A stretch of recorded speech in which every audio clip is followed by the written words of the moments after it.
We'll talk about that in a second. All right, so in identifying the variables, some people were starting to write equations right there. No. Identify the variables. I also gave you a hint and told you that a variable is not a number. Okay?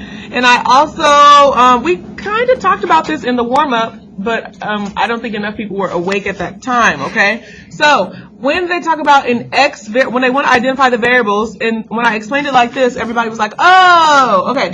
So when you want to identify the variables, that means if we needed to make a graph of it, yes, I already know this is X, this is Y, but what would you name it? That's how you identify the variable. What would I name my X? Would I say this was monkeys and this is bananas? Y'all know that's my favorite example. However, on this problem right here, it talked about Carlos is trying to get the best cell phone plan. Plan A charges will include a free phone and will charge $50 monthly. So a lot of people think, oh, yes, 50 is with the X. They think, oh, the X is 50. No. A variable is not a number. That means it's $50 per what? That's your X. $50 per what? So my X will be identified as monthly cost or per month. And then what are we doing here? Carlos is trying to figure out which plan is better. So if he plugged in a certain month and multiplied it times 50, let's just say if he plugged in for 4 months, how much would he be paying over a total of 4 months? The total would be $200. What about for this one? If he plugged in a 4 here, 20 times 4 plus 200, his total would be 280. So what did we just find? We found some totals. So the total cost over all the months here, and this is per month down here. This will be my month. Usually X is talking about some type of time because there's a problem on the test like that, okay? So let's just do this practice problem right here. And yes, I don't want to answer this question, not yet. I kind of want to talk to you about, hey, if I told you to identify what the X variable represented and what the Y variable represented, what would it be? So let's read it and see. Y1 represents the amount of money Kevin has in his bank account after X weeks, and Y2 represents the amount of money Andrew has in her account after X weeks. Okay, that's a cute girl name. After how many weeks do Kevin and Andrew have the same amount of money? First of all, we need to figure out what the X variable is and the Y variable is. So what's happening each? Usually X is usually a time. So what's happening each what? Each X.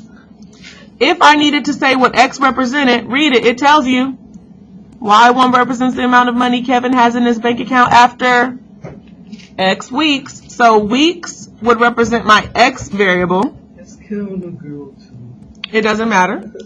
And then Y, if you keep reading, it actually tells you Y1 represents the amount of money he has in his bank account, and the Y2 represents the amount of money that she has in her bank account. So the Y variable represents the amount of money in there, the total amount. Okay? So please be careful when you're doing problems like that, because there's another one. Let me see if there's another one on here we could use as an example. I think it's this one right here, but I'm going to start going over that in the actual review. All right? So now we're going to actually start the review.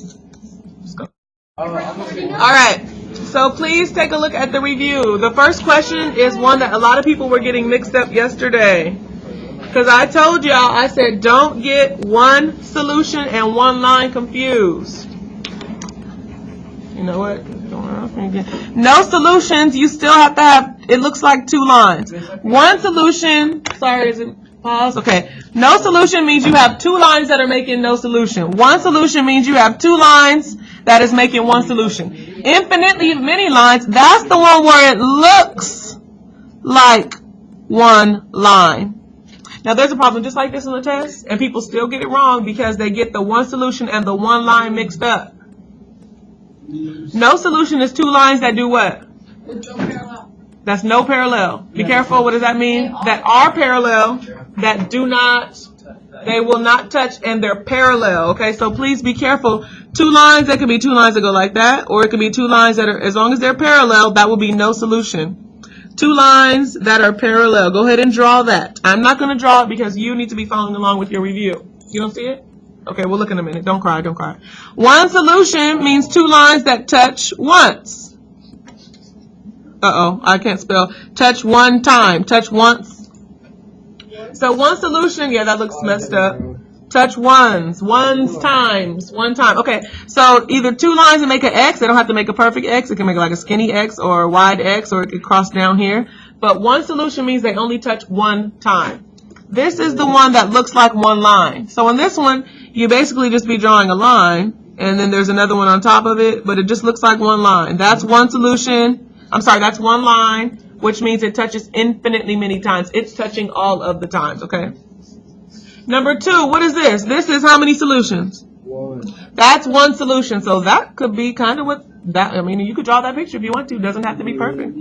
All right, which of the following is the best estimate of the solution to the system?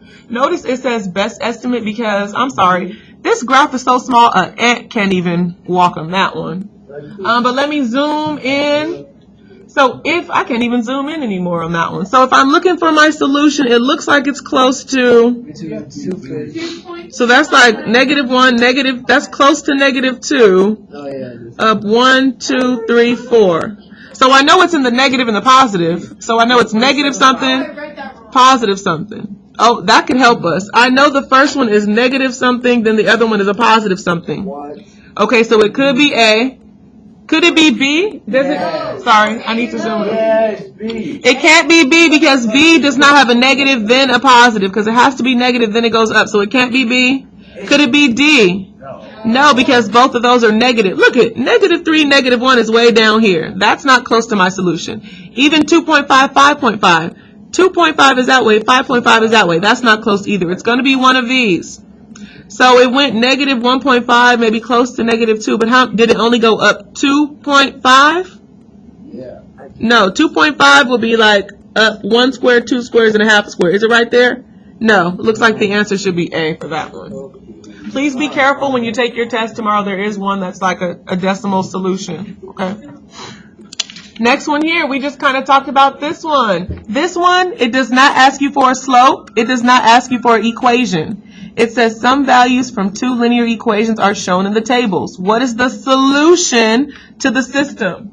If it didn't ask you for a slope or a y-intercept or equation, there's no need to use stat edit for that one. You're looking for, is 0, 6 in both of these tables?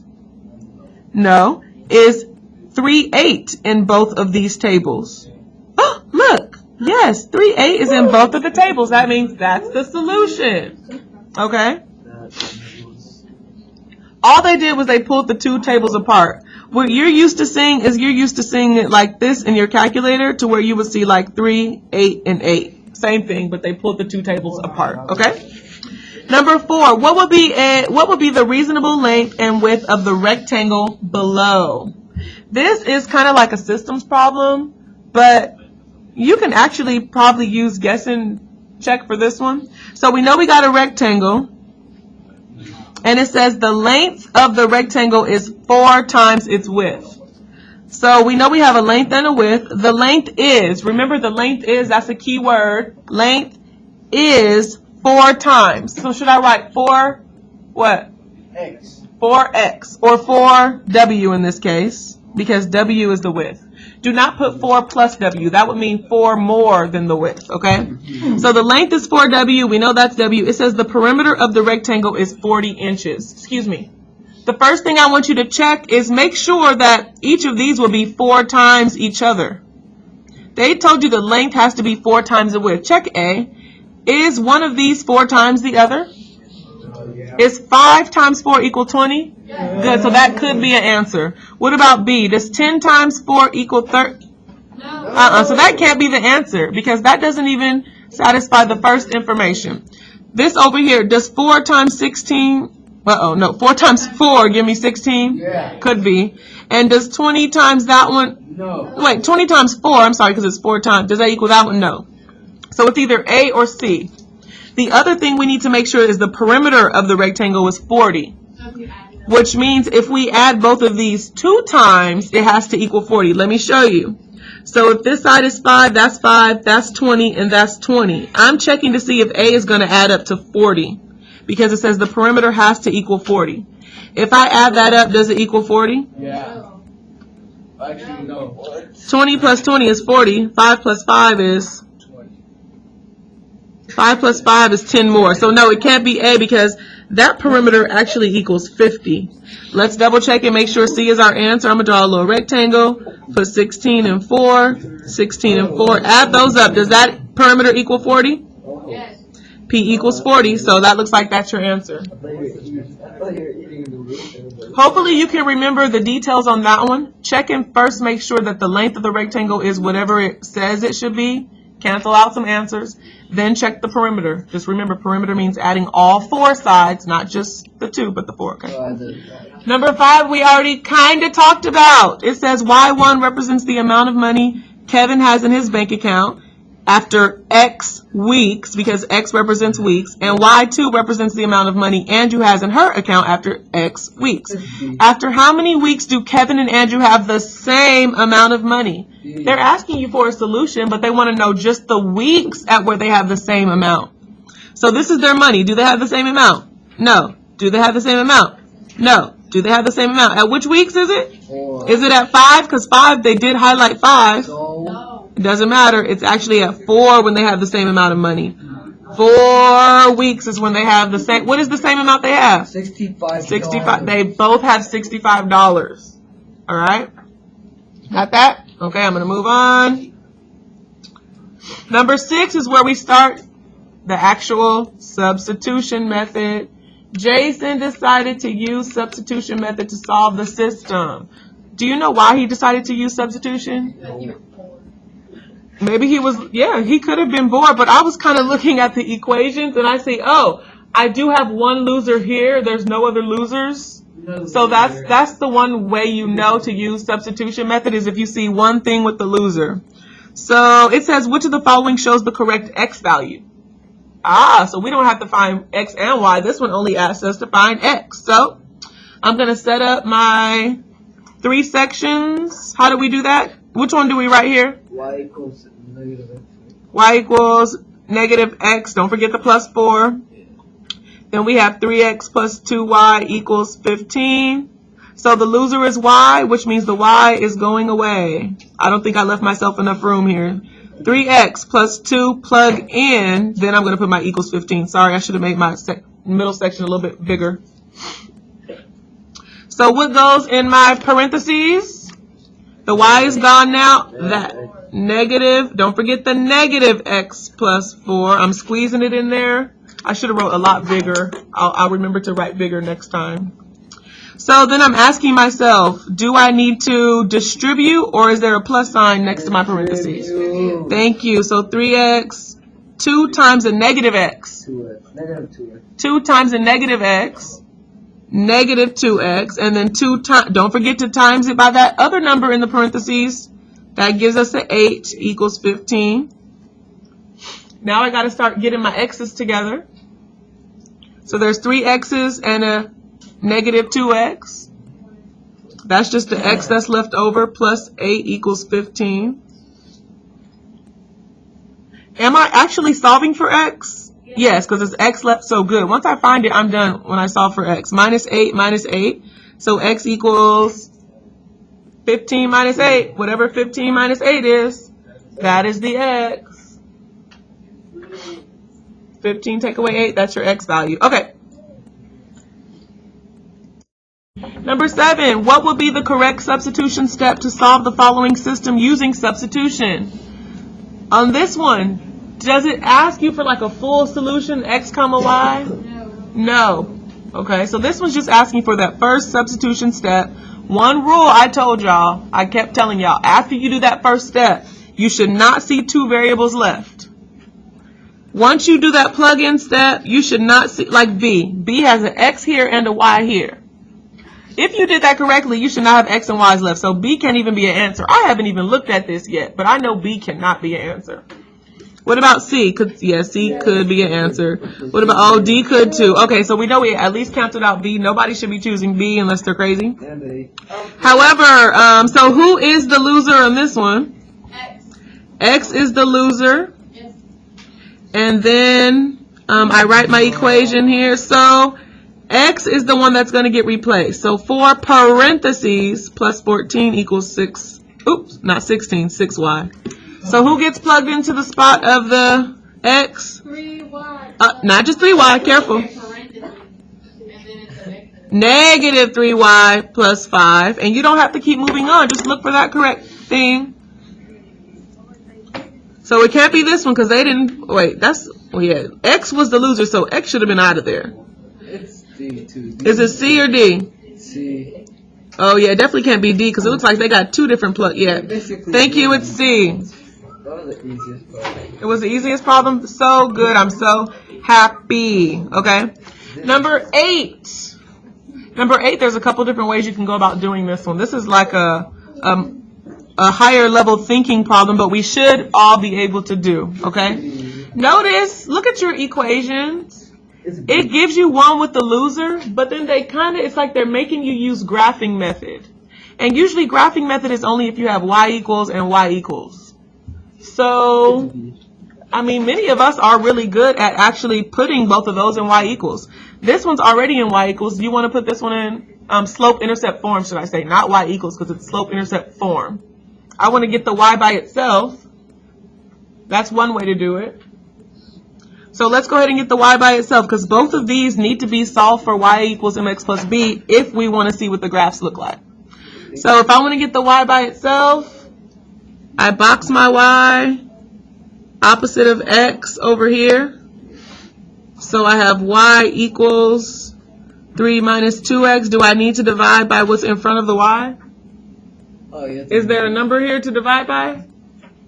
No, not really. So I'm kind of done because there is no number to divide by. So this is what one of my equations should be, and this is the other equation. So what do you think next? Should we try to put it in the calculator and see if any of those kind of look like that? Okay. So I'm going to put 3 minus 2x in the top one, and then in my alpha y equals negative 1 over 4 x minus 4. I'm just going to press graph. I'm going to press graph to see which one looks like it's close, and then I want to verify that afterward, okay? Graph. Yeah, I got it right. Notice where the solution is at. The solution looks like it's down here in the in the fourth quadrant. It's down here like in the right bottom. This solution is is that close to the solution over here? No. This one here, the solution's like on the y-axis. No. B looks the closest to this one. Even though it's not really exactly the same because my window's a little bit different. A little bit. And then this one, I mean, B looks like the best answer for this one. You can just look at it. Because you can definitely look at it. I hope the one on the test is that obvious too. Sometimes it's like they all are so close, then it's hard for people to tell. Another thing I would just make sure I checked is if it says the y-intercept is at 3, yes, the y-intercept better be at 3 for that one. Then the other one, the y-intercept is at negative 4 for that one. So that's just a couple things to check. Number 9, this is going to be the last problem we do on this video. You'll have to look at part 2 for the second one. Subscribe. So, yeah, thank you for the shout out. Graph the system. Notice both of these are in y form. So would you want to use substitution method? Substitution method is like only if you have one loser. Okay? These are both y. This would be the easiest thing. If it's a y, both y equals, I'm going to just put it in my calculator. Oops. Let me just be consistent here. 3x minus 1 for the top one. Then negative 3x plus 11. Some people always like to press graph so they can see what the graph looks like. Then they say, Miss, I can't tell. They're trying to count like little bitty numbers here. Yeah, press second graph. That helps us a little bit more. Is the solution 1, 2? No. Uh-oh, sorry. No. Is the solution 0, 10? No. No. What about 0, negative 1? No. No. So is it 2? Ah, there it is. 2, 5 is the solution. And then they do tell us to graph it. So if you're graphing it, just start plotting your points. I would probably do one at a time and say, I'm going to plot those points. just by putting the first one in by itself and the second one in by itself. What happens on what? 1, 2, 3 over 1, 1, 2, 3 over 1, 1, 2, 3 over 1. 2, 3 over 1. So that's the first line. Then the other one is at plus 11. Uh-oh, I don't have enough room for plus 11. So yeah, I'm definitely going to put that one in my calculator. Negative 3x plus 11, so I could plot some points. Because I don't have a plus 11, so 1, 8 will be my next one. 1, 8. Then 2, 5. 2, 5. That's where it touches. And I'm just going to go for negative 1. 3, 2. Okay, so that will be what my graph kind of looks like that. Solution is definitely at 2, 5. All right, this is the end of this video. You have to look at part 2 for the second.